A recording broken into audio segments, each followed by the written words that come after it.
मैं रिकी डोगरा इस मंच पर हाजिर हाँ क्योंकि इस बार फिर ਅਸੀਂ ਸੱਦਾ ਦਿੱਤਾ ਪਾਇਨੀਅਰ ਇਮੀਗ੍ਰੇਸ਼ਨ ਤੋਂ ਡਾਕਟਰ ਰਵੀ ਗਰਗ ਜੀ ਨੂੰ, ਜੋ ਕਿ ਕਾਫੀ ਲੰਬੇ ਸਮੇਂ ਤੋਂ ਕੈਨੇਡਾ ਦੇ ਵਿੱਚ ਸੀਗੇ ਲੇਕਿਨ ਹੁਣ ਇੰਡੀਆ ਦੇ ਵਿੱਚ ਆਏ ਨੇ। ਔਰ ਤੁਹਾਨੂੰ ਖੁਸ਼ਖਬਰੀ ਵੀ ਦੇਣੀ ਹੈ ਕਿ ਇਹਨਾਂ ਨੇ ਨੇਪਾਲ ਦੇ ਵਿੱਚ ਕਾਠਮਾਂਡੂ ਜਿਹੜੀ ਜਗ੍ਹਾ ਹੈ ਉੱਥੇ ਇੱਕ ਪਾਇਨੀਅਰ ਇਮੀਗ੍ਰੇਸ਼ਨ ਦੀ ਬ੍ਰਾਂਚ ਜਿਹੜੀ ਹੈ ਓਪਨ ਕੀਤੀ ਹੈ। ਸਭ ਤੋਂ ਪਹਿਲਾਂ ਸਵਾਗਤ ਕਰਦੇ ਹਾਂ, ਉਸ ਤੋਂ ਬਾਅਦ ਜਿਹੜਾ ਇਹਨਾਂ ਤੋਂ ਸਵਾਲ ਪੁੱਛਾਂਗੇ ਕਿ ਅੱਜ ਤੁਹਾਡੇ ਲਈ ਕੀ ਲੈ ਕੇ ਆਏ ਨੇ। ਸਰ ਸਵਾਗਤ ਹੈ ਜੀ, ਬਹੁਤ ਬਹੁਤ। ਰਿਕੀ ਜੀ, ਸ਼ੋਅ ਤੇ ਸੱਦਾ ਦੇਣ ਲਈ ਬਹੁਤ ਬਹੁਤ ਧੰਨਵਾਦ ਤੇ ਸਾਰੇ ਦਰਸ਼ਕਾਂ ਨੂੰ ਮੇਰੀ ਪਿਆਰ ਭਰੀ ਸਤਿ ਸ੍ਰੀ ਅਕਾਲ ਜੀ। ਇੱਕ ਤਾਂ ਸਰ ਤੁਸੀਂ ਹੋਰ ਕਹਿੰਦੇ ਨਾ ਕਿ ਕੰਪਨੀ ਜਦੋਂ ਵੱਡੀ ਹੁੰਦੀ ਹੈ ਤਾਂ ਹੋਰ ਉਹਨੂੰ ਵਧਣਾ ਚਾਹੀਦਾ, ਫੁੱਲਣਾ ਚਾਹੀਦਾ,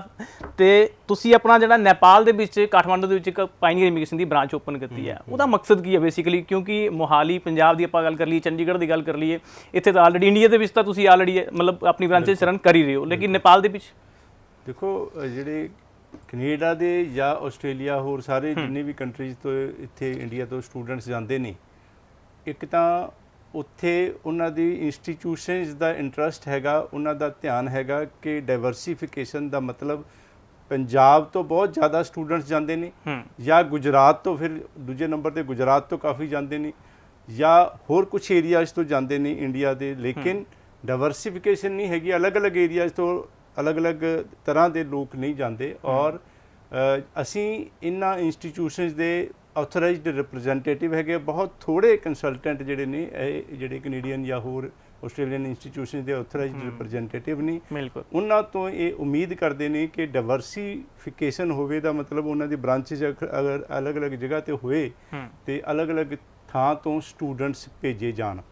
ਉਸ ਚੀਜ਼ ਨੂੰ ਦੇਖਦੇ ਹੋਏ ਵੀ ਔਰ ਕੰਪਨੀ ਵੱਧਦੀ ਪਈ ਹੈਗੀ ਹੈ, ਕਾਫੀ ਆਫਿਸਿਸ ਹੈਗੇ ਨੇ, ਪੰਜਾਬ ਦੇ ਵਿੱਚ ਵੀ ਹੈਗੇ, ਦਿੱਲੀ ਦੇ ਵਿੱਚ ਵੀ ਰੀਸੈਂਟਲੀ ਖੋਲ੍ਹਿਆ ਹੈਗਾ, ਇੱਕ ਮੁੰਬਈ ਦੇ ਵਿੱਚ ਵੀ ਖੋਲ੍ਹਿਆ ਹੈਗਾ, ਔਰ ਇੱਕ ਨੇਪਾਲ ਦੇ ਵਿੱਚ ਸਾਡੇ ਲਿੰਕਸ ਸੀਗੇ ਕਾਫੀ ਜ਼ਿਆਦਾ। ਉੱਥੋਂ ਬਾਰ-ਬਾਰ ਇਹ ਗੱਲ ਆ ਰਹੀ ਸੀਗੀ ਕਿ ਅਸੀਂ ਇੱਥੇ ਆਫਿਸ ਖੋਲ੍ਹਣਾ ਚਾਹੁੰਦੇ ਹੈਗੇ ਹਾਂ ਪਾਇਨੀਅਰ ਨਾਲ ਮਿਲ ਕੇ, ਤੇ ਅਸੀਂ ਫਿਰ ਉੱਥੇ ਪਾਇਨੀਅਰ ਇਮੀਗ੍ਰੇਸ਼ਨ ਦੀ ਇੱਕ ਬ੍ਰਾਂਚ ਸੈਟਅਪ ਕਰ ਦਿੱਤੀ ਹੈਗੀ ਹੈ, ਖੋਲ੍ਹ ਦਿੱਤੀ ਹੈਗੀ ਆ। ਔਰ ਨੇਪਾਲ ਤੋਂ ਵੀ ਕਾਫੀ ਸਟੂਡੈਂਟਸ ਜਾਂਦੇ ਨੇ, ਕਾਲਜਿਸ ਦਾ ਇੰਟਰਸਟ ਸੀਗਾ। ਰੀਸੈਂਟਲੀ ਜਿਸ ਤਰ੍ਹਾਂ ਤੁਸੀਂ ਰਿੱਕੀ ਜੀ ਕਿਹਾ, ਮੈਂ ਕੈਨੇਡੀਅਨ ਇੰਸਟੀਟਿਊਸ਼ਨਸ ਨੂੰ ਕੈਨੇਡਾ ਦੇ ਵਿੱਚ ਸੀਗਾ, ਉੱਥੇ ਮਿਲਿਆ, ਮੁਲਾਕਾਤ ਹੋਈ, ਤੇ ਉਹਨਾਂ ਨੇ ਇਹ ਇੱਛਾ ਕੀਤੀ, ਇਹ ਜਿਹੜੀ ਇੰਟਰਸਟ ਦਿਖਾਇਆ ਕਿ ਨੇਪਾਲ ਦੇ ਵਿੱਚ ਆਫਿਸ ਖੋਲ੍ਹੋਗੇ ਤੇ ਸਾਡਾ ਇੰਟਰਸਟ ਹੈਗਾ। ਉੱਥੋਂ ਨੇਪਾਲ ਤੋਂ ਸਟੂਡੈਂਟ ਜਾਣਾ ਚਾਹੁੰਦੇ ਨੇ, ਚੰਗੀ ਕੰਪਨੀਆਂ ਬਹੁਤ ਘੱਟ ਨੇ, ਸੋ ਉੱਥੇ ਅਸੀਂ ਇਸਟੈਬਲਿਸ਼ ਕਰ ਦਿੱਤੀ ਔਰ ਬਹੁਤ ਸਾਰੀ ਇਨਕੁਆਇਰੀਜ਼ ਉੱਥੋਂ ਆ ਰਹੀਆਂ ਨੇ, ਸਟੂਡੈਂਟਸ ਜਾਣ 'ਚ ਇੰਟਰਸਟਿਡ ਨੇ। ਬਿਲਕੁਲ ਸਰ, ਹੁਣ ਅਗਲਾ ਜਿਹੜੀ ਇਨਫੋਰਮੇਸ਼ਨ ਅਗਲੀ ਮੈਂ ਤੁਹਾਡੇ ਤੋਂ ਬੇਸਿਕਲੀ ਇਹ ਵੀ ਪੁੱਛਣਾ ਚਾਹਾਂਗਾ ਕਿਉਂਕਿ ਸੁਣਨ 'ਚ ਆ ਰਿਹਾ ਹੈ, ਸੁਣਨ 'ਚ ਕਿਹਾ ਹੁਣ ਮਾਰਕੀਟ ਦੇ ਵਿੱਚ ਇਹ ਫੈਲ ਗਈ ਹੈ ਗੱਲ ਕਿ ਕੈਨੇਡਾ ਨੇ ਜਿਹੜੇ ਹੈ 5.5 ਬੈਂਡ ਅਲਾਓ ਕਰ ਦਿੱਤੇ ਨੇ। ਇਹ 10 ਅਗਸਤ ਤੋਂ ਬਾਅਦ ਜਿਹੜੀ ਫਾਈਲ ਲੱਗੇਗੀ ਉਹਨੂੰ 10 ਅਗਸਤ ਤੋਂ ਬਾਅਦ ਜਿਹੜੀ ਫਾਈਲ ਲੱਗੇਗੀ ਉਹਨੂੰ 5.5 ਬੈਂਡ ਨਾਲ ਜਿਹੜਾ ਜੇ ਐਮਬੈਸੀ ਵਿੱਚ ਲਾਂਚ ਕੀਤਾ ਜਾ ਸਕਦਾ ਹੈ। ਬਿਲਕੁਲ, ਓਵਰਆਲ 6 ਮਤਲਬ ਕਿ ਇੱਕ 'ਚ ਜਿਹੜਾ ਜੇ 6.5 ਤੇ ਬਾਕੀਆਂ ਦੇ ਵਿੱਚ 5.5 ਹੋਣਗੇ ਤਾਂ ਵੀ ਜਿਹੜਾ ਜੇ ਉਹ ਐਲੀਜੀਬਲ ਹੋਏਗਾ ਬੱਚਾ। ਤੁਹਾਨੂੰ ਤੁਸੀਂ ਕਿਵੇਂ ਦੇਖਦੇ ਹੋ ਇਸ ਜਿਹੜਾ ਜੇ ਇੱਕ ਐਡਾ ਵੱਡਾ ਸਟੈਪ ਜਿਹੜਾ ਆਪਾਂ ਕਹਿ ਸਕਦੇ ਹਾਂ? ਹਾਲਾਂਕਿ ਇਸ ਤੋਂ ਪਹਿਲੇ ਸੀਗਾ ਕਿ ਕੈਨੇਡਾ ਨੇ ਮਤਲਬ ਜਿਹੜਾ ਆਫਰ ਲੈਟਰ ਤਾਂ ਕਾਲਜ ਇਸ਼ੂ ਕਰ ਦਿੰਦੇ ਸੀਗੇ 5.5 ਲੇਕਿਨ ਵੀਜ਼ਾ ਜਿਹੜਾ ਐਮਬੈਸੀ ਨਹੀਂ ਦਿੰਦੀ ਸੀਗੀ। ਹੁਣ ਜੇ ਐਮਬੈਸੀ ਨੇ ਇਹੋ ਜਿਹੀ ਜਿਹੜੀ ਆਫਰ ਬੱਚਿਆਂ ਲਈ ਖੋਲ੍ਹ ਦਿੱਤੀ ਹੈ, ਦਰਵਾਜ਼ੇ ਖੋਲ੍ਹ ਦਿੱਤੇ ਨੇ 5.5 ਵਾਲੇ ਬੱਚਿਆਂ ਨੂੰ, ਤੁਸੀਂ ਕਿਵੇਂ ਦੇਖਦੇ ਹੋ ਕਿ ਫਰਕ ਪਏਗਾ? ਬਿਲਕੁਲ, ਦੇਖੋ ਜੁਲਾਈ 2021 ਦੇ ਵਿੱਚ ਮੈਂ ਦੇਖਿਆ ਕਿ ਲਾਸਟ ਵੀਜ਼ਾ ਆਇਆ ਸੀਗਾ 5.5 ਇਨ 1 ਮੋਡਿਊਲ ਦੇ ਨਾਲ, ਔਰ ਉਸ ਤੋਂ ਬਾਅਦ ਫਿਰ ਬਹੁਤ ਸਾਰੀਆਂ ਰਿਫਿਊਜ਼ਲ, 2 ਸਾਲ ਵੀਜ਼ਾ ਨਹੀਂ ਆਇਆ। ਔਰ ਅਸੀਂ 5.5 ਅਗਰ ਕਿਸੇ ਵੀ ਮੋਡਿਊਲ ਵਿੱਚ ਹੈਗੇ, ਭਾਵੇਂ ਓਵਰਆਲ 6 ਨੇ, 6.5 ਨੇ, 7 ਨੇ, ਜਿੰਨੇ ਮਰਜ਼ੀ ਹੋਣ, ਲੇਕਿਨ 5.5 ਇਨ ਐਨੀ ਮੋਡਿਊਲ ਹੈ ਤੇ ਅਸੀਂ ਕੇਸ ਐਕਸੈਪਟ ਨਹੀਂ ਕਰਦੇ ਸੀ ਕਿਉਂਕਿ ਵੀਜ਼ਾ ਨਹੀਂ ਲੱਗਦਾ ਸੀ। ਬਿਲਕੁਲ। ਔਰ 6 ਈਚ ਬੈਂਡ SDS ਦੇ ਵਿੱਚ ਲਾਉਣ ਵਾਸਤੇ 6 ਈਚ ਬੈਂਡ ਚਾਹੀਦੇ ਸੀ। PTE TOEFL ਵੀ SDS ਵਿੱਚ ਨਹੀਂ ਲੱਗ ਸਕਦੀ ਸੀ ਫਾਈਲ। ਇਹ ਜਿੰਨੇ ਸਟੂਡੈਂਟ ਨੇ ਕੀਤਾ ਸੀ PTE TOEFL, ਉਹ ਨੋਨ SDS ਜਾਂ ਜਨਰਲ ਕੈਟੇਗਰੀ ਦੇ ਵਿੱਚ ਲੱਗਦੀ ਸੀ। ਉਹਨਾਂ ਦਾ ਵੀ ਵੀਜ਼ਾ ਸਕਸੈਸ ਰੇਟ ਬਹੁਤ ਹੀ ਜ਼ਿਆਦਾ 10-20% ਦੇ ਕਰੀਬ ਸੀਗਾ, ਬਹੁਤ ਘੱਟ ਸੀਗਾ। ਸੋ ਉਹ ਹੁਣ ਜਿਹੜਾ ਹੈ ਰੀਸੈਂਟਲੀ ਤਕਰੀਬਨ ਮਹੀਨਾ ਪਹਿਲਾਂ ਕੈਨੇਡਾ ਅੰਬੈਸੀ ਨੇ ਇਹ ਅਨਾਊਂਸ ਕਰ ਦਿੱਤਾ ਕਿ 10 ਅਗਸਤ ਤੋਂ ਬਾਅਦ ਜਿਹੜੀਆਂ ਫਾਈਲਾਂ ਲੱਗਣਗੀਆਂ ਉਹਨਾਂ ਦੇ ਵਿੱਚ ਓਵਰਆਲ 6 ਬੈਂਡਸ ਆਈਲੈਟਸ ਦੇ ਚਾਹੀਦੇ ਨੇ, ਭਾਵੇਂ 5.5 ਹੋਣ ਜਾਂ ਨੀਚੇ ਜਿਹੜੇ ਨੇ ਮਿਨੀਮਮ ਮੋਡਿਊਲ ਜਿਹੜੇ ਨੇ ਉਹ ਬੈਂਡਸ ਦੀ ਰਿਕੁਆਇਰਮੈਂਟ ਖਤਮ ਕਰ ਦਿੱਤੀ, ਓਵਰਆਲ 6 ਚਾਹੀਦੇ ਨੇ। ਸੋ ਉਸ ਚੀਜ਼ ਨੂੰ ਦੇਖਦੇ ਹੋਏ 5.5 ਇਨ ਐਨੀ ਨੰਬਰ ਆਫ ਮੋਡਿਊਲ, ਭਾਵੇਂ ਤਿੰਨਾਂ 'ਚ 5.5 ਨੇ ਜਾਂ ਜਿਸ ਤਰ੍ਹਾਂ ਮਰਜ਼ੀ ਹੈਗਾ, ਔਰ ਕਿੰਨੇ ਵੀ ਮਿਨੀਮਮ ਸਕੋਰ ਨੇ ਉਸ ਦੀ ਜ਼ਿਕਰ ਖਤਮ ਕਰ ਦਿੱਤਾ ਹੈਗਾ। PTE ਦੇ ਵਿੱਚ 60 ਸਕੋਰ ਚਾਹੀਦਾ ਹੈਗਾ ਓਵਰਆਲ, ਇਸੇ ਤਰ੍ਹਾਂ ਮਿਨੀਮਮ ਕਿੰਨਾ ਹੈਗਾ ਉਹ ਵੀ ਖਤਮ ਕਰ ਦਿੱਤੀ requirement. So you are right ਕਿ ਰਿਕੀ ਜੀ ਕਾਲਜਿਸ ਤਾਂ 6 ਈਚ ਦੇ ਨਾਲ ਵੀਜ਼ੇ ਆਉਂਦੇ ਸੀ, 5.5 ਨਾਲ ਨਹੀਂ ਆਉਂਦੇ ਸੀ, ਉਦੋਂ ਵੀ ਦਿੰਦੇ ਸੀ ਆਫਰ ਲੈਟਰ, ਲੇਕਿਨ ਵੀਜ਼ਾ ਨਹੀਂ ਆਉਂਦਾ ਸੀ। ਔਰ ਇਸ ਅਨਾਊਂਸਮੈਂਟ ਤੋਂ ਬਾਅਦ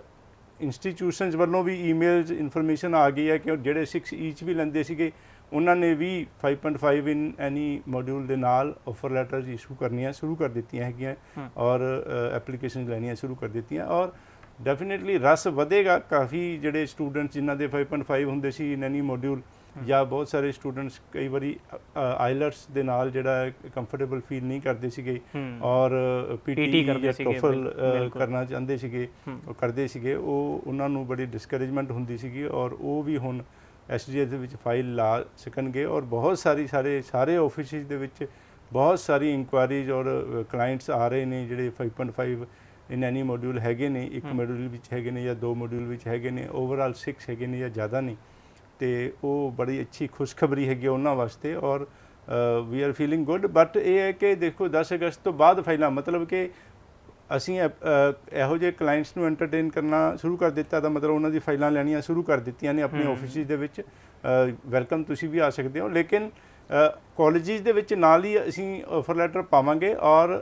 ਅੰਬੈਸੀ ਦੇ ਵਿੱਚ ਫਾਈਲ ਸਿਰਫ ਇਹ ਚੀਜ਼ ਦਾ ਧਿਆਨ ਰੱਖਣਾ ਹੈ ਕਿ 10 ਅਗਸਤ ਤੋਂ ਬਾਅਦ ਲਗਾਵਾਂਗੇ ਔਰ ਆਮ ਹਾਈਲੀ ਹੋਪਫੁਲ ਜਦੋਂ ਅੰਬੈਸੀ ਨੇ ਡਿਕਲੇਅਰ ਕੀਤਾ ਜਿਹੜਾ ਕਿ ਕੈਨੇਡਾ ਅੰਬੈਸੀ ਦੀ ਵੈਬਸਾਈਟ ਤੇ ਵੀ ਆਪਾਂ ਦੇਖ ਸਕਦੇ ਹਾਂ ਔਰ ਮੇਰੇ ਲਾਈਵ ਸੈਸ਼ਨ ਫੇਸਬੁੱਕ ਇੰਸਟਾਗ੍ਰਾਮ ਵਗੈਰਾ ਤੇ ਹੁੰਦੇ ਨੇ ਉਸ ਦੇ ਵਿੱਚ ਵੀ ਮੈਂ ਲਿੰਕ ਖਾਸ ਤੌਰ ਤੇ ਪਾਇਆ ਹੈਗਾ ਕਿ ਉਸ ਲਿੰਕ ਨੂੰ ਕਲਿੱਕ ਕਰਕੇ ਆਪਾਂ ਕੈਨੇਡਾ ਅੰਬੈਸੀ ਦੀ ਵੈਬਸਾਈਟ ਤੇ ਜਾ ਸਕਦੇ ਹੈਗੇ ਆ ਜਿੱਥੇ ਲਿਖਿਆ ਹੈਗਾ ਕਿ 6 ਈਚ ਦੀ ਹੁਣ ਰਿਕੁਆਇਰਮੈਂਟ ਨਹੀਂ ਦਾ ਮਤਲਬ ਓਵਰਆਲ 6 ਦੇ ਨਾਲ ਐਲੀਜੀਬਲ ਹੋ ਜਾਏਗਾ SDS ਦੇ ਵਿੱਚ ਇਹ ਕਾਨੂੰਨ ਪਾਸ ਕਰ ਦਿੱਤਾ ਗਿਆ ਹੈਗਾ ਸੋ ਉਹ ਜਿਹੜੀ ਇਸ ਚੀਜ਼ ਨੂੰ ਲੈ ਕੇ ਆਮ highly hopeful visa success rate ਚੰਗਾ ਹੋਣ ਦੀ ਸੰਭਾਵਨਾ ਹੈਗੀ ਜੇ ਕੈਨੇਡਾ ਅੰਬੈਸੀ ਨੇ ਇਹ ਡਿਕਲੇਅਰ ਕੀਤਾ ਹੈਗਾ ਤੇ ਵੀਜ਼ੇ ਵੀ ਦੇਣਗੇ ਲੇਕਿਨ ਟਾਈਮ ਦੱਸੇਗਾ ਹੁਣ ਕਿਸ ਤਰ੍ਹਾਂ ਹੈਗਾ ਲੇਕਿਨ ਵੈਲਕਮ ਜਿਨ੍ਹਾਂ ਦੇ ਵੀ ਪਹਿਲਾਂ ਅਸੀਂ ਬਹੁਤ ਸਾਰੇ ਇਹੋ ਜਿਹੇ ਸਟੂਡੈਂਟਸ ਨੂੰ ਲੈਣ ਤੋਂ ਮਨਾ ਕਰ ਦਿੰਦੇ ਸੀ ਕਿ ਅਸੀਂ we will not take this case ਤੇ ਉਹ ਵੈਲਕਮ ਨੇ ਜਿਵੇਂ ਕਿ ਸਰ ਅਸੀਂ ਦੇਖਦੇ ਹੁੰਦੇ ਆ ਕਿ ਜਦੋਂ ਕਹਿੰਦੇ ਨਾ ਐਮਬੈਸੀ ਵਿੱਚ ਭੀੜ ਪਈ ਹੈ ਮਤਲਬ ਬਹੁਤ ਸਾਰੇ ਬੱਚੇ ਨੇ ਅਪਲਾਈ ਕਰਤਾ ਸੀਗਾ ਤੇ ਬਹੁਤ ਸਾਰੀਆਂ ਫਾਈਲਾਂ ਜਿਹੜੀਆਂ ਡਿਲੇ ਹੁੰਦੀਆਂ ਜਿਹੜੀ ਬਹੁਤ ਲੇਟ ਜਿਹੜੇ ਵੀਜ਼ਾ ਆ ਰਹੇ ਸੀਗੇ ਜੇ ਆਪਾਂ ਅੱਜ ਦੀ ਗੱਲ ਕਰੀਏ ਤਾਂ ਤੁਸੀਂ ਕਿਵੇਂ ਦੇਖਦੇ ਹੋ ਕਿਉਂਕਿ ਤੁਸੀਂ ਤਾਂ ਰੋਜ਼ ਜਿਹੜੇ ਰੂਟੀਨ ਦੇ ਵਿੱਚ ਐਮਬੈਸੀ ਦੇ ਵਿੱਚ ਫਾਈਲ ਅਪਲੋਡ ਕਰਦੇ ਹੋ ਤਾਂ ਕਿੰਨੀ ਕੀ ਦੇਰ ਬਾਅਦ ਜਿਹੜਾ ਐਮਬੈਸੀ ਵੀਜ਼ਾ ਦੇ ਰਹੀ ਹੈ ਅੱਜ ਦੀ ਰੇਟ ਦੇਖੋ ਇਸ ਵਕਤ ਉਹ ਪੁਰਾਣੀ ਗੱਲ ਹੋ ਗਈ ਸਾਲ ਪਹਿਲਾਂ ਦੀ ਗੱਲ ਹੋ ਗਈ 2-3 ਮਹੀਨੇ ਦਾ ਜਿਹੜਾ ਪ੍ਰੋਸੈਸਿੰਗ ਟਾਈਮ ਚੱਲਦਾ ਪਿਆ ਸੀਗਾ ਲੇਕਿਨ ਤਕਰੀਬਨ ਕੋਈ 6 ਮਹੀਨੇ ਤੋਂ ਬਹੁਤ ਘਟਾ ਦਿੱਤਾ ਜਿਹੜਾ ਉਹ ਕਿਉਂਕਿ ਕਰੋਨਾ ਦਾ ਇਫੈਕਟ ਸੀਗਾ ਮੇਨਲੀ ਜ਼ਿਆਦਾ ਜਿਹੜਾ ਬੈਕਲੌਗ ਸੀਗਾ ਲੇਕਿਨ ਹੁਣ ਤਕਰੀਬਨ 6 ਮਹੀਨੇ ਤੋਂ 10-15-20 ਦਿਨ ਦੇ ਵਿੱਚ 2-3 ਹੱਦ 4 ਹਫ਼ਤੇ ਦਾ ਪ੍ਰੋਸੈਸਿੰਗ ਟਾਈਮ ਚੱਲਦਾ ਪਿਆ ਹੈਗਾ ਬਹੁਤ ਘੱਟ ਪ੍ਰੋਸੈਸਿੰਗ ਟਾਈਮ ਹੈਗਾ ਕੋਈ ਪ੍ਰੋਬਲਮ ਨਹੀਂ ਹੈਗੀ ਔਰ ਦੇਖੋ ਕਿ ਹੁਣ ਕਿੰਨੀ ਫਾਈਲਸ ਹੋਰ ਲੱਗਦੀਆਂ ਨੇ ਲੇਕਿਨ ਕਾਫੀ ਜਿਹੜੇ ਇਹਨਾਂ ਨੇ ਅੰਬੈਸੀ ਨੇ ਕਾਫੀ ਹੋਰ ਐਮਪਲੋਇਮੈਂਟ ਕੀਤੀ ਦਾ ਮਤਲਬ ਕਾਫੀ ਜਿਹੜੇ ਵੀਜ਼ਾ ਆਫੀਸਰ ਹੋਰ ਅਪਾਇੰਟ ਕੀਤੇ ਨੇ ਜਿਹਦੇ ਕਰਕੇ ਉਹਨਾਂ ਨੇ ਪਹਿਲਾਂ ਹੀ ਕਿਹਾ ਸੀਗਾ ਕਿ ਜਿਹੜਾ ਪਿਛਲਾ ਬੈਕਲੌਗ ਵੀ ਖਤਮ ਕਰ ਦਾਂਗੇ ਔਰ ਇਸ ਦਾ ਜਿਹੜਾ ਸਾਡਾ ਹੈਗਾ 2-3-4 ਹਫ਼ਤੇ ਅਸੀਂ ਪ੍ਰੋਸੈਸਿੰਗ ਟਾਈਮ ਰੱਖਾਂਗੇ ਜਿਹੜਾ ਉਹ ਮੀਟ ਕਰਦੇ ਪਏ ਦਾ ਮਤਲਬ ਉਨਾ ਹੀ ਉਹਨਾਂ ਦਾ ਜਿਹੜਾ ਇਹ ਪ੍ਰੋਸੈਸਿੰਗ ਟਾਈਮ ਚੱਲਦਾ ਪਿਆ ਬਿਲਕੁਲ ਜਿਵੇਂ ਕਿ ਸਰ ਹੁਣ ਜਿਸ ਹਿਸਾਬ ਨਾਲ ਵੀਜ਼ੇ ਆ ਰਹੇ ਸੀਗੇ ਕਿਉਂਕਿ ਬਹੁਤ ਸਾਰੇ ਬੱਚੇ ਇਹੋ ਜਿਹੇ ਸੀਗੇ ਜਿਹੜੇ 6 ਬੈਂਡ ਲੈ ਕੇ ਅਪਲਾਈ ਕਰਦੇ ਸੀਗੇ ਜਾਂ ਫਿਰ ਕਈ ਵਾਰੀ ਆਈਲੈਟਸ ਕਰਨ 'ਚ 2-3 ਵਾਰੀ ਅਟੈਂਪਟ ਕਰਦੇ ਸੀਗੇ ਤਾਂ ਜਾ ਕੇ 6 ਬੈਂਡ ਆਉਂਦੇ ਸੀਗੇ ਔਰ ਇਸ ਤੋਂ ਪਹਿਲੇ ਤਾਂ ਇਹ ਸ਼ਰਤ ਸੀਗੀ ਕਿ ਬੇਸਿਕਲੀ 6 ਬੈਂਡ ਤੋਂ ਘੱਟ ਤੁਹਾਡੇ ਬੈਂਡ ਹੋਣਗੇ ਤਾਂ ਕੋਈ ਵੀ ਕੰਸਲਟੈਂਟ ਜਿਹੜੀ ਤੁਹਾਡੀ ਫਾਈਲ ਲੈਂਦਾ ਨਹੀਂ ਸੀਗਾ ਉਦੋਂ ਇੰਨਾ ਬੁਰਾ ਹਾਲ ਸੀਗਾ ਜਾਂ 3-3 ਮਹੀਨੇ ਦਾ ਪ੍ਰੋਸੈਸਿੰਗ ਟਾਈਮ ਸੀਗਾ ਹੁਣ 5.5 ਬੈਂਡ ਵਾਲੇ ਬੱਚੇ ਨੂੰ ਵੀ ਜਿਹੜਾ ਜੇ ਹੈ ਐਮਬੈਸੀ ਨੇ ਆਫਰ ਕਰ ਦਿੱਤਾ ਕਿ ਤੁਸੀਂ ਅਪਲਾਈ ਕਰੋ ਹੁਣ ਤੁਹਾਨੂੰ ਲੱਗਦਾ ਕਿ ਉਹ ਰਸ਼ ਹੋਰ ਵਧੇਗਾ ਬਿਲਕੁਲ ਦੇਖੋ ਰਸ਼ ਤਾਂ ਉਹੀ ਗੱਲ ਹੈ ਕਿ ਜਿਹੜੇ ਇੰਨੇ ਕਾਫੀ ਇਹ ਇੱਕ ਕਾਫੀ ਇਹ ਰੁਕਾਵਟ ਸੀਗੀ ਔਰ ਸਟੂਡੈਂਟਸ ਦੇ ਵਾਸਤੇ ਬਹੁਤ ਜ਼ਿਆਦਾ ਦਿੱਕਤ ਸੀਗੀ ਸਾਨੂੰ ਬਹੁਤ ਸਾਰੇ ਸਟੂਡੈਂਟਸ ਮਿਲਦੇ ਸੀਗੇ ਸਰ ਅਸੀਂ 1 ਵਾਰੀ 2 ਵਾਰੀ 3 ਵਾਰੀ 4 ਵਾਰੀ ਟੈਸਟ ਦਿੱਤਾ ਇੱਕ ਦੇ ਵਿੱਚ 5.5 ਰਹਿ ਹੀ ਜਾਂਦੇ ਨੇ ਮਤਲਬ ਕਿ ਸਾਰਿਆਂ ਦੇ ਵਿੱਚ 6 ਈਚ ਦੀ ਰਿਕੁਆਇਰਮੈਂਟ ਹੁੰਦੀ ਸੀ SDS ਦੇ ਵਿੱਚ ਉਹ ਨਹੀਂ ਆ ਪਾ ਰਹੇ ਔਰ ਦਿੱਕਤ ਮਹਿਸੂਸ ਕਰਦੇ ਸੀ ਜਿਸ ਤਰ੍ਹਾਂ ਮੈਂ ਪਹਿਲਾਂ ਦੱਸਿਆ ਫਿਰ PT ਵਗੈਰਾ ਦੀ ਕੋਸ਼ਿਸ਼ ਕਰਦੇ ਸੀ ਉਹਦੇ ਨਾਲ ਵੀ ਸਕਸੈਸ ਰੇਟ ਬਹੁਤ ਘੱਟ ਸੀਗਾ ਔਰ ਮੇਰੀ ਪਹਿਲਾਂ ਜਿੰਨੀਆਂ ਵੀ ਮੈਂ ਲਾਈਵ ਸੈਸ਼ਨਸ ਔਰ ਇੰਟਰਵਿਊ ਸੀਗੀਆਂ ਉਸ ਦੇ ਵਿੱਚ ਇਹੀ ਦੱਸਦਾ ਸੀ ਕਿ ਟਰਾਈ ਯੋਰ ਬੈਸਟ ਆਈਲਟਸ ਹੀ ਕਰਨੇ ਆ ਔਰ 6 ਈਚ ਹੀ ਲੈਣੇ ਆ ਸੋ ਉਹ ਜਿਹੜੇ ਨੇ ਇਹੋ ਜਿਹੇ ਜਿਹੜੇ ਰੁਕਾਵਟ ਜਿਨ੍ਹਾਂ ਨੂੰ ਸੀਗੀ ਉਹਨਾਂ ਦੀ ਰੁਕਾਵਟ ਦੂਰ ਹੋ ਗਈ ਔਰ ਬਹੁਤ ਸਾਰਾ ਰਸ ਹੋਣ ਦੀ ਸੰਭਾਵਨਾ ਹੈਗੀ ਹੈ ਡੈਫੀਨੇਟਲੀ ਔਰ ਜਿਹੜਾ ਜੁਲਾਈ 21 ਤੋਂ ਪਹਿਲਾਂ ਵੀ ਜਿਹੜੇ 5.5 ਇਨ ਐਨੀ ਮੋਡਿਊਲ ਸੀਗਾ ਦਾ ਮਤਲਬ ਇਹ ਕਿ ਇੱਕ ਦੇ ਵਿੱਚ ਐਕਸੈਪਟ ਕਰਦੇ ਸੀਗੇ ਜ਼ਿਆਦਾ ਦੇ ਵਿੱਚ ਨਹੀਂ ਲੇਕਿਨ ਮਤਲਬ ਪਹਿਲੇ ਵੀ ਵੀਜ਼ੇ ਆਉਂਦੇ ਸੀਗੇ ਕਹਿਣ ਦਾ ਮਤਲਬ ਇਹ ਹੈ ਕਿ ਕੈਨੇਡਾ ਨੇ ਪਹਿਲੇ ਵੀ ਫਾਈਲ ਲਿੱਤੀਆਂ ਹੋਈਆਂ ਨੇ 5.5 ਵਾਲੀਆਂ ਜੁਲਾਈ 2021 ਤੋਂ ਪਹਿਲਾਂ ਇੱਕ ਮੋਡਿਊਲ ਦੇ ਵਿੱਚ 5.5 ਦੇ ਨਾਲ ਵੀਜ਼ਾ ਆਉਂਦਾ ਸੀ, ਇੱਕ ਤੋਂ ਜ਼ਿਆਦਾ ਮੋਡਿਊਲ ਦੇ ਵਿੱਚ ਨਹੀਂ ਹੋਣੇ ਚਾਹੀਦੇ ਸੀਗੇ। ਸੋ ਲੇਕਿਨ ਹੁਣ ਉਹ ਵੀ ਰੁਕਾਵਟ ਖਤਮ ਕਰ ਦਿੱਤੀ, ਮਤਲਬ ਹੋਰ ਵੀ ਜਿਹੜਾ ਰੂਲਸ ਨੂੰ ਰਿਲੈਕਸ ਕਰ ਦਿੱਤਾ, ਢਿੱਲਾ ਕਰ ਦਿੱਤਾ ਕਿ ਓਵਰਆਲ 6 ਬੈਂਡ ਚਾਹੀਦੇ ਨੇ, ਮਿਨੀਮਮ ਕਿੰਨੇ ਵੀ ਹੋਣ। ਬਿਲਕੁਲ। ਸੋ ਇਹ ਡੈਫੀਨੇਟਲੀ ਰਸਤਾ ਵਧੇਗਾ ਕਾਫੀ ਜ਼ਿਆਦਾ। ਐਂਡ ਅਗੇਨ ਕਿ ਡਿਪੈਂਡ ਹੁਣ ਐਮਬੈਸੀ ਤੇ ਕਰਦਾ ਹੈ ਕਿ ਕਿੰਨੀਆਂ ਐਪਲੀਕੇਸ਼ਨਾਂ ਜਾਂਦੀਆਂ ਨੇ ਉਹਨਾਂ ਕੋਲੇ ਔਰ ਕਿੰਨੇ ਉਹ ਵੀਜ਼ੇ ਦੇਣਗੇ। ਬਟ ਡੈਫੀਨੇਟਲੀ ਇਹ ਵੀ ਹੋਏਗਾ ਕਿ ਜਦੋਂ ਨੰਬਰ ਆਫ ਐਪਲੀਕੇਸ਼ਨਸ ਵੱਧ ਜਾਣਗੀਆਂ ਤੇ ਉਸ ਦੇ ਨਾਲ ਹੋ ਸਕਦਾ ਹੈ ਕਿ ਮਾਰਕਸ ਤੇ ਡਿਪੈਂਡ ਕਰੇ ਕਿ ਥੋੜੇ ਜਿਹੇ ਵਧੀਆ ਮਾਰਕਸ ਵਾਲਿਆਂ ਨੂੰ ਵੀਜ਼ੇ ਦੇ ਦੇਣ, ਭਾਵੇਂ ਬੈਂਡ ਘੱਟ ਹੀ ਨੇ, ਓਵਰਆਲ 6 ਨੇ ਲੇਕਿਨ ਮਿਨੀਮਮ ਜਿੰਨੇ ਵੀ ਨੇ, ਔਰ ਲੇਕਿਨ ਨੰਬਰ ਚੰਗੇ ਹੋਣ। ਸੋ ਟਾਈਮ ਦੱਸੇਗਾ। ਲੇਕਿਨ ਡੈਫੀਨੇਟ ਇੱਕ ਚੀਜ਼ ਮੈਂ ਦੇਖੀ ਹੈ ਕਿ ਜਦੋਂ ਵੀ ਕੋਈ ਨਵਾਂ ਰੂਲ ਆਉਂਦਾ ਹੈ ਜੀ ਤੇ ਸ਼ੁਰੂ ਦੇ ਵਿੱਚ ਜਿਹਦਾ ਉਹਦਾ ਫਾਇਦਾ ਚੱਕ ਗਿਆ ਦਾ ਮਤਲਬ ਇਹ ਕਿ ਕਹਿੰਦੇ ਜਿਹਨੇ ਜਿਵੇਂ ਕਹਿੰਦਾ ਹੁੰਦਾ ਕਿ ਕਿਸੇ ਮੰਦਿਰ ਦੇ ਵਿੱਚ ਦਰਸ਼ਨ ਕਰਨ ਜਾਣਾ ਹੈ ਤਾਂ ਜਿਹਨੇ ਕਹਿੰਦੇ ਅੱਗੇ ਭੀੜ 'ਚ ਅੱਗੇ ਲਾਈਨ 'ਚ ਪਹਿਲਾ ਨੰਬਰ ਲਾ ਕੇ ਦਰਸ਼ਨ ਕਰ ਲਏ, ਉਹਨੂੰ ਵਧੀਆ ਦਰਸ਼ਨ ਹੁੰਦੇ ਆ। ਜਿਹੜਾ ਪਿੱਛੇ ਭੀੜ 'ਚ ਖੜਾ ਹੁੰਦਾ ਹੈ ਉਹਨੂੰ ਮਤਲਬ ਕਾਫੀ ਟਾਈਮ ਜਿਹੜਾ ਜਿਹਾ ਲੱਗਦਾ ਹੈ ਔਰ ਕਾਫੀ ਮੁਸ਼ਕਲਾਂ ਦਾ ਸਾਹਮਣਾ ਵੀ ਕਰਨਾ ਪੈਂਦਾ ਹੈ। ਬਿਲਕੁਲ ਡੈਫੀਨੇਟਲੀ। ਇਸ ਕਰਕੇ ਜਿਨ੍ਹਾਂ ਦੀ ਵੀ ਰੁਕਾਵਟਾਂ ਸੀਗੀਆਂ, ਔਰ ਮੈਂ ਦੇਖਿਆ ਕਿ 10 ਸਾਲ ਤੱਕ ਦਾ ਵੀ ਵੀਜ਼ਾ ਰੀਸੈਂਟਲੀ ਅਸੀਂ ਲਿਆ ਸੀਗਾ, ਔਰ 6 7 8 ਸਾਲ ਦੇ ਤਾਂ ਆਮ ਹੀ ਹੈਗੇ ਨੇ, ਤੇ ਗੈਪ ਦੀ ਵੀ ਕੋਈ ਪ੍ਰੋਬਲਮ ਨਹੀਂ। ਇਸ ਵਕਤ ਕੈਨੇਡਾ ਤੇ ਬਹੁਤ ਜ਼ਿਆਦਾ ਐਕਸੈਪਟ ਕਰਦਾ ਪਿਆ ਹੈਗਾ, ਕੋਈ ਪ੍ਰੋਬਲਮ ਨਹੀਂ ਹੈਗੀ। ਔਰ ਆਪਣਾ ਕੇਸ ਡੈਫੀਨੇਟਲੀ ਵੈਲਕਮ ਹੈਗਾ, ਡਿਸਕਸ ਕਰ ਲਓ। ਅਲੱਗ-ਅਲੱਗ ਆਫਿਸਿਸ ਦੇ ਵਿੱਚ ਸੈਮੀਨਾਰਸ ਵੀ ਸਾਡੀ ਕੰਪਨੀ ਲਾ ਰਹੀ ਹੈਗੀ ਹੈ। ਮਤਲਬ ਤੁਸੀਂ ਜਿਸ ਵੀ ਏਰੀਏ ਤੋਂ ਬਿਲੋਂਗ ਕਰਦੇ ਹੋ ਜਾਂ ਫਿਰ ਤੁਹਾਨੂੰ ਜਿਹੜਾ ਵੀ ਏਰੀਆ ਨੇੜੇ ਪੈਂਦਾ, ਤੁਸੀਂ ਉੱਥੇ ਜਾ ਕੇ ਵਿਜ਼ਿਟ ਕਰ ਸਕਦੇ ਹੋ ਔਰ ਆਪਣੀ ਪ੍ਰੋਫਾਈਲ ਡਿਸਕਸ ਕਰ ਸਕਦੇ ਹੋ। ਖਾਸ ਕਰਕੇ ਉਹਨਾਂ ਬੱਚਿਆਂ ਲਈ ਤਾਂ ਗੋਲਡਨ ਚਾਂਸ ਹੋਏਗਾ ਜਿਨ੍ਹਾਂ ਦੇ 5.5 ਬੈਂਡ ਸੀਗੇ ਔਰ 5.5 ਬੈਂਡ ਤੋਂ ਬਾਅਦ ਇੰਪਰੂਵਮੈਂਟ ਵੀ ਨਹੀਂ ਹੋਈ ਆਈਲੈਟਸ ਦੀ, ਔਰ ਉਹ 2-4 ਰਿਫਿਊਜ਼ਲਾਂ ਜਿਹੜੇ ਖਾ ਕੇ ਬੈਠੇ ਹੋਏ ਸੀਗੇ ਔਰ ਹਾਈ ਇਨਟੇਕ ਵੀ ਜਿਹੜੇ ਹੱਥੋਂ ਨਿਕਲ ਚੁੱਕੇ ਹੋਣੇ ਸੀਗੇ। ਹੁਣ ਤੁਸੀਂ 5.5 ਬੈਂਡ ਵਾਲੇ ਬੱਚੇ ਜਿਹੜੇ ਹੈਗੇ ਨੇ ਉਹ ਤਾਂ ਆਪਣੀ ਪ੍ਰੋਫਾਈਲ ਜਿਹੜਾ ਡਾਕੂਮੈਂਟੇਸ਼ਨ ਚੱਕੋ ਔਰ ਪਾਇਨੀਅਰ ਇਮੀਗ੍ਰੇਸ਼ਨ ਦੇ ਆਫਿਸ ਪਹੁੰਚੋ। ਸੀਟ ਰਿਜ਼ਰਵ ਕਰਨੀ ਪਏਗੀ ਸਰ ਕਿ ਟਾਈਮ ਹੈਗਾ ਹਲੇ? ਕਿਉਂਕਿ ਇਨਟੇਕ ਦੀ ਗੱਲ ਕਰੀਏ ਆਪਾਂ, ਕਈ ਵਾਰ ਕੀ ਹੁੰਦਾ ਕਿ ਬੱਚੇ ਦਾ ਅਗਰ 2 ਸਾਲ ਆਈਲੈਟਸ ਪਿਆ ਹੋਇਆ, ਮਤਲਬ ਕਿਸੇ ਨੇ 31 ਵੀ ਆਈਲੈਟਸ ਤਾਂ ਟਾਈਮ ਪਿਆ ਹਲੇ ਐਕਸਪਾਇਰ ਹੋਣ ਨੂੰ, ਤਾਂ ਅਗਰ ਉਹਨੇ ਸੀਟ ਰਿਜ਼ਰਵ ਕਰਨੀ ਹੋਏ ਜਿਹਦੇ ਕੋਲ ਆਈਲੈਟਸ ਐਕਸਪਾਇਰ ਹੋਣ ਨੂੰ 2-3 ਮਹੀਨੇ ਪਏ ਨੇ ਹਲੇ, ਉਹ ਕਰ ਸਕਦਾ? ਬਿਲਕੁਲ। ਉਹ ਡੈਫੀਨੇਟਲੀ ਦੇਖੋ, ਉਹ 2-3 ਮਹੀਨੇ ਦੀ ਗੱਲ ਹੈ ਕਿ ਇਸ ਵਕਤ ਸਤੰਬਰ ਇਨਟੇਕ ਵਾਸਤੇ ਬੜਾ ਘੱਟ ਟਾਈਮ ਹੈਗਾ। ਤੁਸੀਂ ਵੈਲਕਮ ਆਫਿਸਿਸ ਵਿੱਚ ਮਿਲ ਲਓ, ਲੇਕਿਨ ਜ਼ਿਆਦਾਤਰ ਇੰਸਟੀਟਿਊਸ਼ਨਸ ਮੰਗਦੇ ਨੇ ਕਿ ਆਈਲੈਟਸ ਜਿਹੜੀ ਹੈ ਕਲਾਸ ਸਟਾਰਟ ਡੇਟ ਤੱਕ ਜਿਹੜੀ ਹੈ ਵੈਲਿਡ ਹੋਣੀ ਚਾਹੀਦੀ ਹੈ। ਸੋ ਸਤੰਬਰ ਇਨਟੇਕ ਦੀ ਜਿਨ੍ਹਾਂ ਦੇ 2-3 ਮਹੀਨੇ 'ਚ ਹੋਣ ਵਾਲਾ ਹੈਗਾ, ਉਹ ਸਤੰਬਰ ਇਨਟੇਕ ਹੀ ਉਹਨਾਂ ਨੂੰ ਲੈਣਾ ਪੈਣਾ ਜਾਂ ਦੁਬਾਰਾ ਆਈਲੈਟਸ ਕਰਨੀ ਪੈਣੀ ਹੈ। ਔਰ ਜਨਵਰੀ ਜਿਹੜੇ ਇਨਟੇਕ ਵਿੱਚ ਜਨਵਰੀ ਦੇ ਵਿੱਚ ਜਾਂ ਉਸ ਤੋਂ ਬਾਅਦ ਜਲਦੀ ਐਕਸਪਾਇਰ ਹੋ ਰਿਹਾ, ਤੇ ਜਨਵਰੀ ਵਾਸਤੇ ਸੀਟਸ ਵੀ ਕਾਫੀ ਬੁੱਕ ਕਰਨੀ ਪੈਣੀ ਹਾਂ ਫੁੱਲ ਹੋ ਚੁੱਕੀਆਂ ਨੇ ਬਹੁਤ ਸਾਰੇ ਕਾਲਜਿਸ ਵਿੱਚ, ਔਰ ਤੁਸੀਂ ਡੈਫੀਨੇਟਲੀ ਉਹ ਵੀ ਮਿਲ ਲਓ। ਔਰ ਅੱਛੀ ਗੱਲ ਇਹ ਕਿ ਦੇਖੋ ਰਸ ਬਹੁਤ ਚੱਲਦਾ ਪਿਆ ਹੈ ਕੈਨੇਡਾ ਦਾ, ਔਰ ਇੱਕ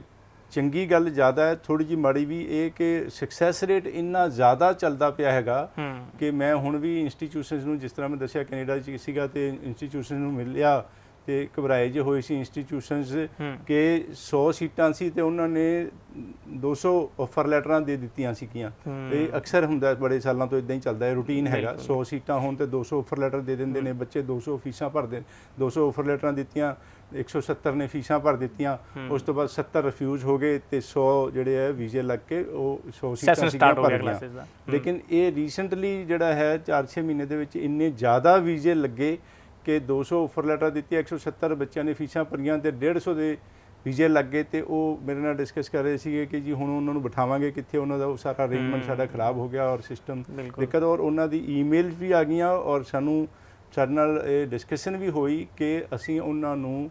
ਕਈਆਂ ਨੂੰ, ਕੁਝ ਬੱਚਿਆਂ ਨੂੰ ਸੀਟਾਂ ਨਹੀਂ ਦੇ ਪਾਵਾਂਗੇ ਜਿਨ੍ਹਾਂ ਦੇ ਵੀਜ਼ੇ ਵੀ ਲੱਗ ਗਏ, ਉਹਨਾਂ ਦੇ ਸਤੰਬਰ ਵਾਸਤੇ ਵੀਜ਼ੇ ਲੱਗ ਗਏ, ਅਸੀਂ ਉਹਨਾਂ ਦੀ ਡੈਫਰਮੈਂਟ ਕਰਾਂਗੇ ਜਨਵਰੀ ਵਾਸਤੇ। ਸੋ ਇੱਕ ਪੁਆਇੰਟ ਸੀਗਾ, ਉਹਨਾਂ ਨੇ ਕਿਹਾ ਕਿ ਜਿਨ੍ਹਾਂ ਬੱਚਿਆਂ ਨੇ 에ਅਰ ਟਿਕਟ ਬੁੱਕ ਕਰਾ ਲਈ, ਵੀਜ਼ਾ ਆ ਗਿਆ, 에ਅਰ ਟਿਕਟ ਬੁੱਕ ਕਰਾ ਲਈ, ਉਹਨਾਂ ਨੂੰ ਅਸੀਂ ਸਤੰਬਰ ਵਿੱਚ ਦੇ ਦਾਂਗੇ। ਜਿਨ੍ਹਾਂ ਨੇ ਹਾਲੇ ਤੱਕ ਅੱਜ ਦੀ ਡੇਟ ਤੱਕ ਟਿਕਟ ਬੁੱਕ ਨਹੀਂ ਕਰਾਈ ਉਹਨਾਂ ਨੂੰ ਨੈਕਸਟ ਇਨਟੇਕ। ਔਰ ਲੱਕੀਲੀ ਮੈਂ ਦੇਖਿਆ ਕਿ ਉਸ ਕਾਲਜ ਵਾਸਤੇ ਉਹ ਜਿੰਨੇ ਵੀ ਬੱਚੇ ਸੀ ਸਾਰਿਆਂ ਨੇ 에ਅਰ ਟਿਕਟ ਬੁੱਕ ਕਰਾ ਦਿੱਤੀ ਸੀ ਤੇ ਬਚਤ ਹੋ ਗਈ ਹੈ। ਲੇਕਿਨ ਇਹ ਵੀ ਇੱਕ ਹੈਗਾ, ਔਰ ਇਹ ਛੋਟੇ ਪੁਆਇੰਟਸ ਜਿਹੜੇ ਨੇ ਕਾਲਜਿਸ ਦੇ ਵੱਲੋਂ ਕਈ ਤਰ੍ਹਾਂ ਦੀ ਟੈਕਨੀਕਲ ਕਈ ਤਰ੍ਹਾਂ ਦੀ ਪ੍ਰੋਬਲਮਸ ਹੋ ਜਾਂਦੀ ਹੈ, ਐਮਬੈਸੀਜ਼ ਵੱਲੋਂ ਬੜੇ ਤਰ੍ਹਾਂ ਦੇ ਕੇਸ ਫਸ ਜਾਂਦੇ ਨੇ, ਪ੍ਰੋਬਲਮਸ ਹੋ ਜਾਂਦੀ ਹੈ। ਔਰ ਇੱਕ ਐਕਸਪੀਰੀਅੰਸਡ ਕੰਸਲਟੈਂਟ ਦਾ ਬਹੁਤ ਵੱਡਾ ਰੋਲ ਹੈਗਾ ਕਿ ਤੁਹਾਨੂੰ ਇਹਨਾਂ ਅੜਚਨਾਂ ਵਿੱਚੋਂ ਕੱਢ ਕੇ ਠੀਕ ਠਾਕ ਤਰੀਕੇ ਨਾਲ ਤੁਹਾਡੀ ਜਿਹੜੀ ਆ ਉੱਥੇ ਕਲਾਸਿਸ ਸਟਾਰਟ ਹੋ ਜਾਣ ਔਰ ਉਸ ਤੋਂ ਬਾਅਦ ਠੀਕ ਠਾਕ ਪੜ੍ਹ ਕੇ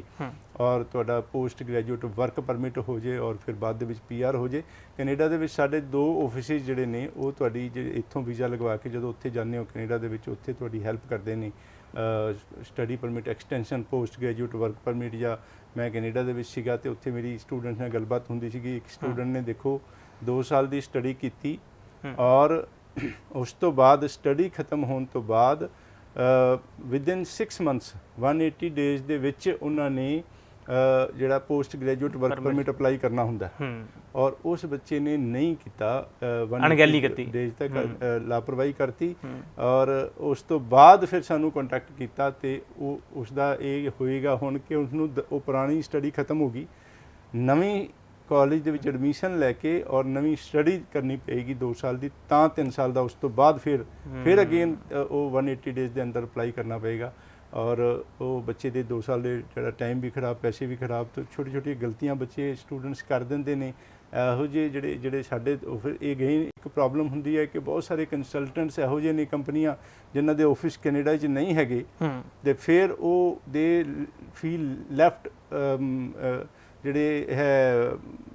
ਇਸ ਤਰ੍ਹਾਂ ਦੇ ਆਪਣੇ ਆਪ ਨੂੰ ਦਿੱਕਤ ਮਹਿਸੂਸ ਕਰਦੇ ਨੇ ਕਿ ਉੱਥੇ ਜਾ ਕੇ ਹੈਲਪ ਨਹੀਂ ਹੋ ਪਾਉਂਦੀ ਬੱਚੇ ਦੀ ਬੇਸਿਕਲੀ, ਕਿਉਂਕਿ ਮੈਂ ਦੇਖਦਾ ਹੁੰਦਾ ਕਈ ਵਾਰੀ ਕੰਟੈਕਟ ਕਰੀਏ, ਕੀ ਗੱਲ ਕਰੀਏ ਔਰ ਪ੍ਰੋਬਲਮ ਮਹਿਸੂਸ ਕਰਦੇ ਨੇ। ਸਾਡੇ ਆਫਿਸਿਸ ਉੱਥੇ ਹੈਗੇ ਨੇ ਤੇ ਸਾਡੇ ਤੋਂ ਜਿਨ੍ਹਾਂ ਦੇ ਬੱਚਿਆਂ ਦੇ ਵੀਜ਼ੇ ਲੱਗਦੇ ਉੱਥੇ ਜਾ ਕੇ ਸਾਡੇ ਜਿਹੜੇ ਆਫਿਸ ਦੇ ਵਿੱਚ ਗੱਲਬਾਤ ਕਰਨ ਤੇ ਕੋਈ ਵੀ ਉਹਨਾਂ ਨੂੰ ਇਸ ਤਰ੍ਹਾਂ ਦੀ ਕੋਈ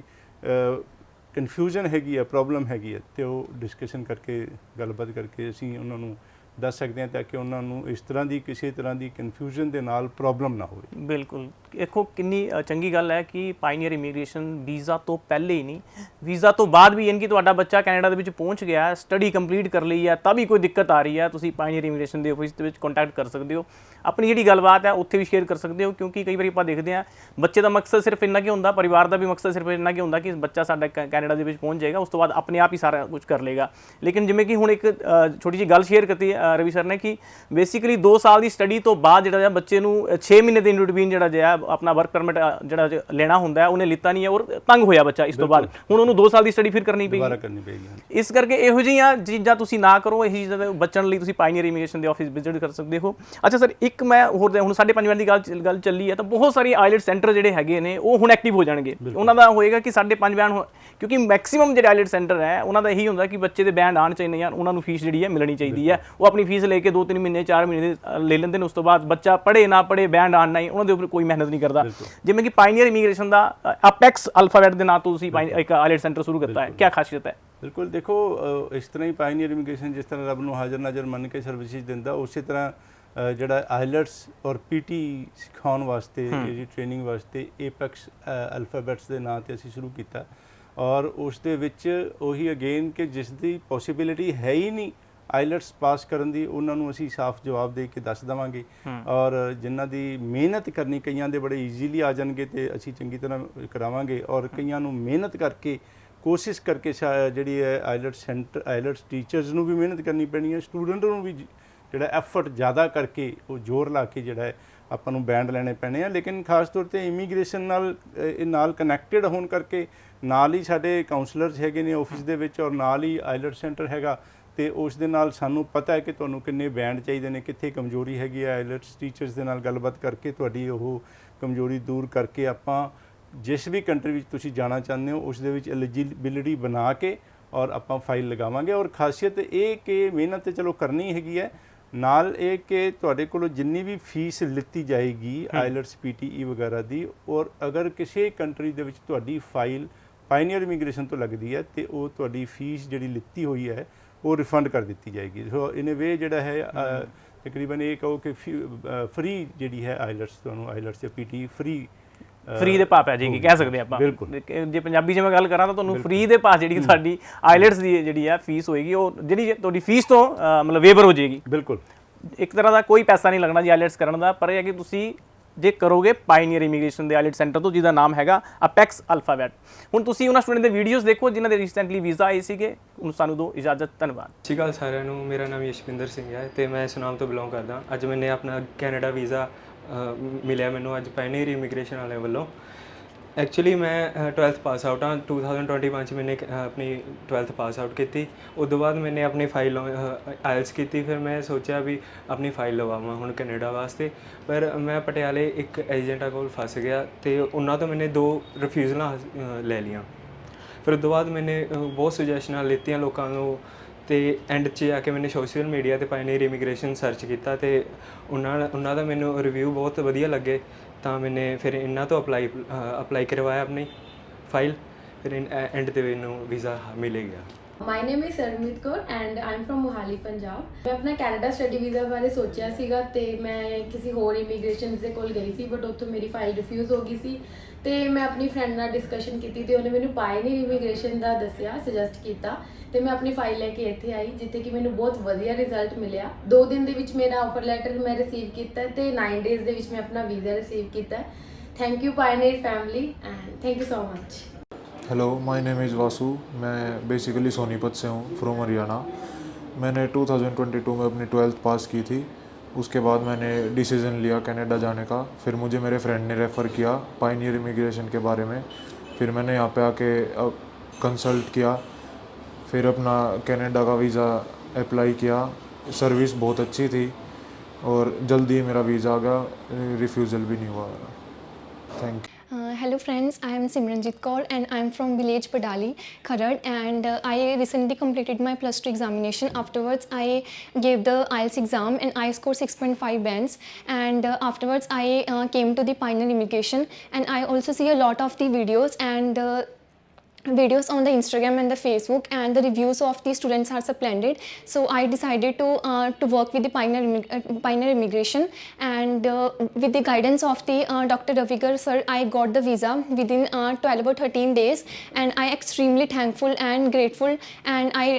thankful to all the consultants who fulfills my dream, and I also strongly recommend to all the to visit Pioneer Immigration and got their visas. Thank you.